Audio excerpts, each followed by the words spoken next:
রমজানের শেষ দশকে ইতিকাফ। আল্লাহর নবী বলেন কোন মানুষ যদি একদিন ইতিকাফ করে, একদিন জাহান্নামকে আল্লাহ তাআলা 3 হুকবা দূরে সরিয়ে দিবে। আল্লাহর নবী জীবনে কখনো রমজান মাসে ইতিকাফ ছাড়েন নাই, আপনি জীবনে কখনো করেন নাই। আপনি হলেন আশিক রাসূল। 1999 সাল 1999 সাল কোন এক জুমা, রমজানের দিন, রমজানের 17 বা 18 তারিখের জুমা আমি বয়ান করেছি। জুমার বয়ানে আমি বয়ান করছি ইতিকাফের বয়ান। আমি রাত্রে স্বপ্ন দেখি আমার আব্বা আমাকে বলতেছেন, রমজানের ইতিকাফের তো ওয়াজ করলা, নিজে তো ইতিকাফ করতে না, মানুষের ইতিকাফ করতে ভূতে হয়েছে। আমি ঘুম থেকে উঠা এই পরের দিন সকালবেলা আমি বিবিকে বললাম রেডি হও, বাড়ি যাবো। বিবি বলতেছে কেন? আমি বলতেছি আমি ইতিকাফ করবো আর তোমাকে ঘরে দিয়ে আসবো।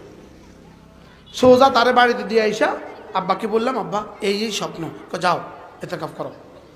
সেদিন থেকে আলহামদুলিল্লাহ শুধু জেলখানার ইতিকাফ ছাড়া, আর আমি একবার অ্যাক্সিডেন্ট হইয়া হাসপাতালে ছিলাম, বিছানায় ছিলাম। 14 সালে বিছানায় ছিলাম হাসপাতালে, আর 18 সালে জেলখানা ছিলাম। এই 2 সময় বাদ দিয়া আমার আর ওই দিন থেকে ইতিকাফ ছুটে নাই।